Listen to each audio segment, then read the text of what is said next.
Good morning, and thank you for joining me for this midweek reflection from Holy Saviour Church in Hitchin. Last week saw one of the most devotedly observed festivals in the whole of the Christian calendar. Indeed, people take it so very seriously that many thousands of them send cards to mark it, and even flowers. Well, I'm just being a tiny bit tongue-in-cheek when you realise I'm talking about the feast of St Valentine.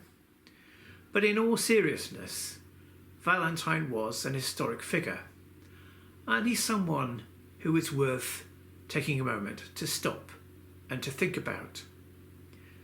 There are a lot of legends about who St Valentine actually was. But we do know that he was a priest in 3rd century Rome, and we know too that he ministered to persecuted Christians. One legend is that Valentine cut out hearts from parchment and then gave them to persecuted Christians to remind them of God's love for them.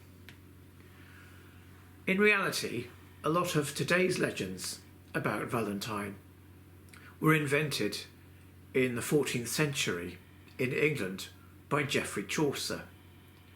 And it's thanks to the stories of Chaucer that the date, the 14th of February, became associated with romantic love. But love really is at the core of the life and of the message of the historical Jesus. However, I doubt that Jesus was simply focused on romantic love. In John's Gospel, chapter 13, we read that message which in a way sums up the whole of the Christian hope, when Jesus says, "I give you a new commandment. Love each other just as much as I have loved you. For when you demonstrate the same love I have for you by loving one another, everybody will know that you are my true followers." And when we look at the life of Jesus in the Gospels, it's clear that love is very much an action. Love is about building relationships. It's about promoting values and principles that are lived realities. Love means accepting, belonging, trusting, forgiving. It means being honest. It means openness and generosity and faithfulness. All of this really is the way of Jesus.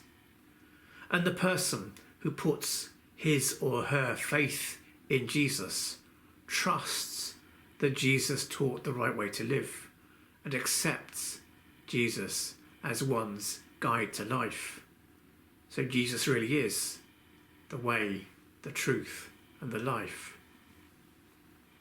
Sadly, over time, faith in Jesus for many Christians and for many institutional Christian leaders became less of a way of life, but rather more a doctrinal statement that had to simply be accepted. Accepting the word became more important than going out and living the word. It became paramount to believe, for example, that Jesus was divine, regardless of how one lived one's life. We know, of course, that throughout Christian history, all sorts of very crooked, dodgy people publicly accepted the divinity of Christ, but then actually, privately, went about and continued their evil ways. And sadly, some of them went on to become priests and political leaders. But what about now? What about in 2025?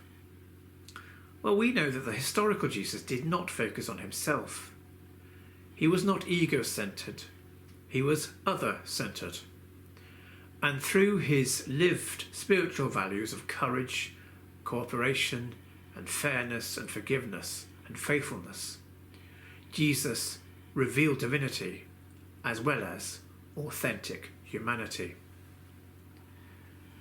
People who are ego-centred become slaves to habitual behaviours that become addictions: selfishness, deceitfulness, callousness, arrogance. And these addictive habits can often provide a brief, a momentary satisfaction. Sometimes they can help self-centred people generate money and even get applauded as people sent by God. But the self-centred always end up diminishing life, and quite often they destroy it because they ignore and reject actually living the word of Jesus. Many, many, many people in this world can be powerful and can be clever, but to actually be a Christian, you really do have to be loving. Our hymn for today: Love divine, all loves excelling. And may God's peace go with you.